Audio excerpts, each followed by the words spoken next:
A'udzu billahi minasyaitonir rajim. Bismillahirrahmanirrahim. Assalamualaikum warahmatullahi wabarakatuh. Saya Siti Khadijah Nasution, NPM 2510110090, Prodi Pendidikan Agama Islam pada Universitas Pembangunan Pancabudi, Medan. Alhamdulillah, hari ini saya membuat video ini dalam rangka pemenuhan tugas ilmu tauhid, mata kuliah ilmu tauhid yang diampu oleh Ustazah Isma Raida, SPDI, MPDI, dan juga Al-Ustaz Dr. Hadi Saputra, SPDI, MPD. Alhamdulillahirrabbilalamin. Wassalatu wassalamu ala ashrafil anbiya wal mursalin wa ala alihi wa ashabihi ajma'in. Alhamdulillah, puji syukur kehadiran Allah, karena sampai hari ini kita masih diberikan Allah nikmat yang sangat luar biasa, yaitu nikmat iman dan juga nikmat Islam. Salawat beriringkan salam marilah senantiasa kita lazimkan dalam kehidupan kita. Allahumma salli ala sayyidina Muhammad wa ala ali sayyidina Muhammad. Kita berharap dengan kita senantiasa melazimkan salawat kepada Nabi sallallahu alaihi wasallam, kita akan mendapatkan keridhaan Allah dan Allah berkenan memasukkan kita ke dalam surganya bersama dengan baginda Rasulullah sallallahu alaihi wasallam. Baiklah Bapak Ibu, teman-teman semua dan saudara-saudara semua, kali ini kita akan membedah soal tauhid kepada Allah Subhanahu wa taala. Dalam ilmu tauhid, esensi yang paling penting adalah kita meyakini bahwa tiada yang berhak kita sembah kecuali hanya Allah Subhanahu wa taala. Banyak sekali dalil-dalil di dalam Al-Quran maupun hadis Rasulullah yang menjelaskan tentang kewajiban kita untuk mengesahkan Allah, untuk bertauhid kepada Allah secara murni.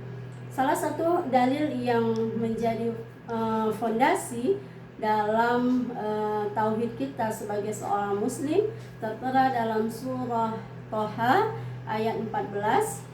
Bismillahirrahmanirrahim. Innani anallah la ilaha illa ana fa'budni wa aqimis salata li dzikri. Yang artinya Allah sedang memperkenalkan, mengajarkan kepada kita bahwa Allah menyatakan innani anallah, sesungguhnya aku adalah Allah, kata Allah. Kemudian dilanjutkan dengan kalimat berikutnya, la ilaha illa ana, tiada Tuhan yang berhak disembah selain aku, kata Allah. Kemudian apa wujud nyata dari ketauhidan kita? Yaitu beramal soleh. Maka di di kalimat berikutnya Allah sambung dengan kalimat fa'budni, maka sembahlah aku. Itulah wujud dari ketundukan kita kepada Allah sebagai manusia yang menyerahkan secara total kehambaannya hanya kepada Allah. Kemudian bukan hanya kita mengaku kita menyembah kepada Allah, tapi Allah lanjutkan dengan wa aqimis salata li dzikri. Allah memerintahkan kepada kita untuk mendirikan salat yang tujuannya untuk mengingat Allah, untuk berzikir kepada Allah. Dari surah Thaha ayat 14 ini kita mendapatkan pelajaran yang sangat penting, bahwa di dalam hidup seorang muslim tiada Tuhan yang berhak kita sembah selain Allah, dan itu sudah jelas dan tegas disampaikan Allah di dalam Al-Quran surah Thaha ayat 14. Kemudian dari kita menyatakan keimanan kita, ketauhidan kita kepada Allah, tidak cukup hanya dari lisan saja, tapi harus kita wujudkan dalam amal soleh, dalam perbuatan, yaitu salah satunya yang paling penting dalam agama Islam bagi seorang muslim adalah sholat. Dan apa tujuan sholat? Adalah untuk mengingat Allah. Jadi kalau kita sholat tapi kita tidak sedang berinteraksi dengan Allah, tidak sedang mengingat Allah, maka sesungguhnya nilai utama dari sholat itu belumlah sempurna. Kemudian selain dari surah Thaha ayat 14, Allah juga menyatakan, menyampaikan kalamnya dalam surah Al-Baqarah ayat 163. Bismillahirrahmanirrahim. Wa ilahukum ilahu wahid. La ilaha illa huwar rahmanur rahim. Dan yang artinya, dan Allah adalah Tuhanmu, Tuhan kamu, Tuhan yang Maha Esa, Tuhan yang tiada sekutu baginya. Dialah Tuhan yang Maha Pengasih lagi Maha Penyayang. Jadi dalam surah Al-Baqarah ini dalam surah Al-Baqarah ayat 163 ini Allah menegaskan kembali bahwa hanya Allah yang berhak disembah. Tiada yang lain yang berhak kita sembah. Kemudian setelah tadi ada surah Thaha ayat 14, kemudian ada surah Al-Baqarah ayat 163, kemudian wujud atau pelajaran tentang tauhid ini secara gamblang juga disampaikan di dalam Al-Quran surah Al-Ikhlas ayat 1 dan sampai 4. Bismillahirrahmanirrahim. Qul huwallahu ahad, Allahus samad, lam yalid wa lam yulad wa lam yakul lahu kufuwan ahad.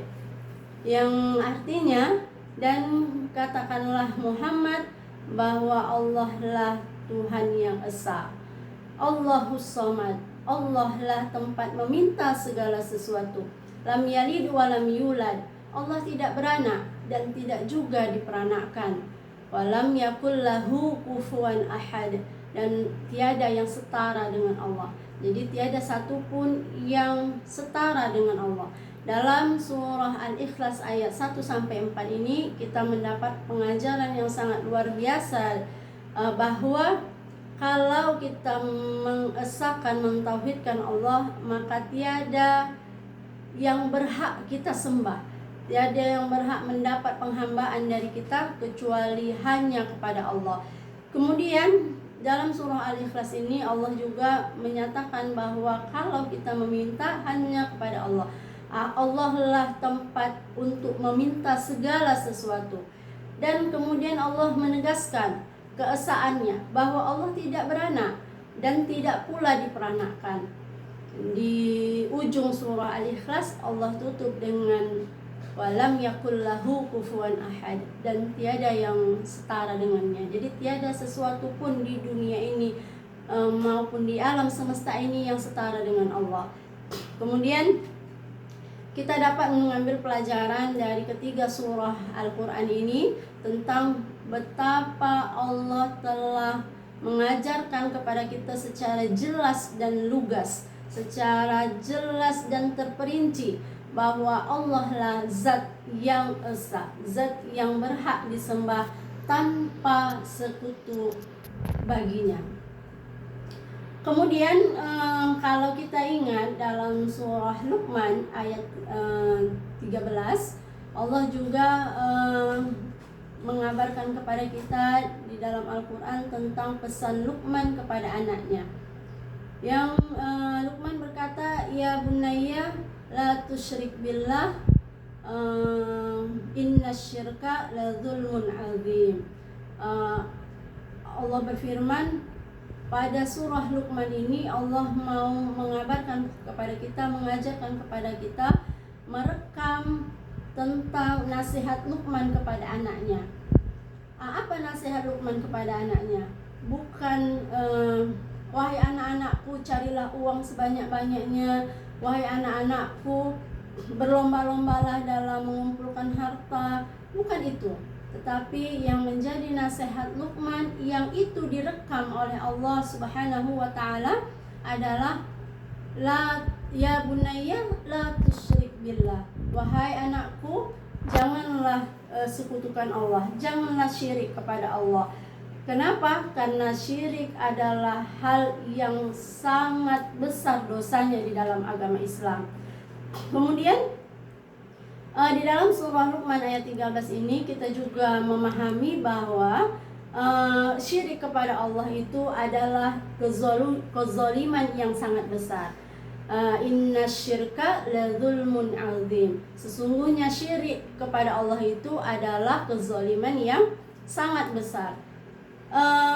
Kenapa sangat besar? Karena kita sebagai makhluk menjadikan tandingan-tandingan yang itu adalah juga makhluk yang lemah, makhluk yang tak bisa mencipta, makhluk yang juga membutuhkan sesuatu, kita jadikan tandingan kepada Allah. Maka itu adalah kezaliman yang sangat besar. Kalau kita telisik kembali perkembangan di zaman sekarang, kalau kita mendengar kata-kata zalim itu cenderung orientasi berpikir kita adalah memukul, kemudian menghina gitu ya. Tapi tanpa kita sadari bahwa yang sebenarnya zalim yang terbesar itu menurut Islam itu adalah syirik kepada Allah. Jadi banyak orang yang tidak menyadari bahwa syirik kepada Allah ini adalah sesuatu kezaliman yang sangat besar, bahkan menjadi kezaliman yang terbesar. Pergeseran nilai ini terjadi karena kita juga kurang memahami tentang kitab suci kita. Kita mengabaikan ajaran-ajaran yang terdapat di dalam Al-Quran, sehingga keimanan kita, ketauhidan kita mudah bergeser, mudah mengikuti apa-apa yang viral tanpa kita cross check di dalam ajaran kita, apakah itu benar atau tidak. Kemudian di dalam agama Islam, standar keimanan seseorang itu sangatlah tergantung pada bagaimana keyakinan dia tentang kehambaannya di hadapan Allah. Semakin dia tunduk dan patuh kepada Allah, maka sejatinya semakin baguslah, semakin sempurnalah nilai tauhid dia kepada Allah. Kemudian di dalam pelajaran ilmu tauhid kita sering mengenal adanya syirik besar dan syirik kecil. Kalau syirik besar, syirik yang secara langsung memalingkan seseorang dari penyembahan kepada Allah. Jadi beribadahnya bergeser dari beribadah yang seharusnya kepada Allah menjadi beribadah kepada selain Allah, kepada tauhid. Jadi tauhid itu apa? Tauhid itu adalah segala sesuatu yang kita jadikan ilah selain Allah. Jadikan ilah itu berarti dijadikan sembahan, dijadikan ikutan yang kita tunduk kepadanya. Itulah tauhid. Kemudian ada juga kita mengenal tentang syirik kecil. Syirik kecil ini kalau dia syirik besar menyebabkan seseorang muslim keluar dari agama Islam atau yang kita sebut dengan murtad. Kalau dia syirik kecil, dia tidak mengeluarkan seorang muslim dari agama Islam. Apa itu syirik kecil? Kalau syirik besar mengeluarkan dari agama Islam, syirik kecil ini tidak mengeluarkan seseorang dari agama Islam. Syirik kecil itu bisa berupa riya. Riya ini melakukan amal soleh supaya dipuji orang lain, supaya dinilai baik di mata orang lain.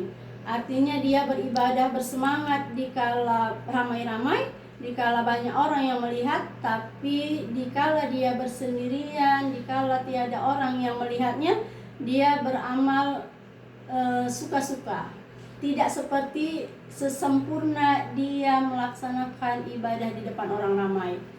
Jadi tujuan orang yang riya ini adalah penilaian manusia, pujian dari manusia. Kemudian selain riya, yang termasuk syirik kecil adalah sum'ah. Sum'ah ini apa? Sum'ah ini adalah memperdengarkan amal-amal ibadahnya kepada orang, supaya dengan didengar-dengarkan orang-orang menjadi terkesima, menjadi terpesona, gitu ya, menjadi kagum dengan amal-amalnya. Itulah sum'ah. Dan sum'ah ini pun termasuk dari syirik kecil. Dalam sebuah hadisnya Rasulullah Shallallahu Alaihi Wasallam pernah bersabda bahwa aku khawatirkan bagi kalian adalah syirik kecil. Jadi yang Nabi khawatirkan bukan syirik besar, tapi syirik kecil, yaitu riya tadi. Kemudian ada juga selain syirik kecil, syirik besar. Kemudian Allah juga menyatakan di dalam surah An-Nisa ayat 142 bahwa salah satu ciri orang munafik itu adalah orang yang kalau sholatnya dalam keadaan malas. Kemudian kalau dia beramal pun beramal karena dia riya. Jadi dalam surah An-Nisa ayat 142 itu Allah menjelaskan bahwa orang-orang munafik itu tanda-tandanya dia juga mengingat Allah di dalam hidupnya, di dalam hari-harinya sangat sedikit dalam surah An-Nisa ayat 142. Kemudian kalau kita sudah menyerahkan keimanan kita, ketauhidan kita kepada Allah, kemudian kita juga sudah beramal soleh sesuai dengan aturan syariat Islam, maka ada lagi yang harus kita perhatikan. Apa itu? Jadi yang harus kita perhatikan adalah cinta kita, kecintaan kita kepada Allah. Di dalam surah At-Taubah ayat 24 atau 25 itu Allah menerangkan dengan jelas bahwa jika anak-anakmu, istri-istrimu, pasangan-pasanganmu, bapak-bapakmu, harta-hartamu, perniagaan yang engkau khawatirkan kerugiannya, rumah tempat tinggal yang engkau sukai, lebih engkau cintai daripada kecintaanmu kepada Allah, maka tumbuhlah azab Allah. Jadi ada ancaman yang sangat keras dari Allah bagi orang-orang yang menjadikan selain Allah lebih dia cintai daripada dia mencintai Allah. Kemudian kita bisa teringat pada sebuah hadis Rasulullah Shallallahu Alaihi Wasallam pada saat berbicara dengan Umar ibnu Khattab. Jadi suatu ketika Rasulullah berkata kepada Umar, wahai Umar, siapakah yang paling engkau cintai? Jadi pada saat itu Umar menjawab, Allah dan Rasulnya lebih aku cintai daripada Umar berkata, wahai Rasulullah, sesungguhnya engkau aku cintai setelah diriku sendiri. Jadi artinya pada saat itu Umar mengatakan beliau mencintai Rasulullah setelah dia mencintai dirinya. Artinya kecintaan dia kepada Rasulullah di bawah dia mencintai dirinya. Kemudian Rasulullah berkata, menegur Umar pada saat itu bahwa bukan begitu, hai Umar. Sesungguhnya kecintaanmu kepada Allah dan Rasulnya haruslah lebih tinggi daripada kecintaanmu kepada dirimu sendiri. Jadi begitulah Rasulullah mengajarkan kepada kita bahwa sebagai seorang muslim kita harus menjadikan cinta kita lebih tinggi atau paling tinggi di atas kecintaan kita pada yang lain, termasuk kecintaan kita kepada diri kita sendiri. Mungkin itu saja yang bisa saya sampaikan pada kesempatan kali ini. Mudah-mudahan bermanfaat untuk kita semua, khususnya untuk saya pribadi. Saya tutup video kita kali ini dengan kalamullah dalam surah Al-Bayyinah ayat kelima. Bismillahirrahmanirrahim. Wa ma umiru illa liya'budullaha mukhlishina lahud-din hunafa wa yuqimus salata wa atuz zakata wa dzalika dinul qayyimah. Dan tidaklah diperintahkan kepada kamu kecuali untuk memurnikan ibadah hanya kepada Allah. Demikian dari saya, mohon maaf atas segala kekurangan. Segala kebaikan itu murni datang dari rahmat Allah Subhanahu wa taala. Assalamualaikum warahmatullahi wabarakatuh.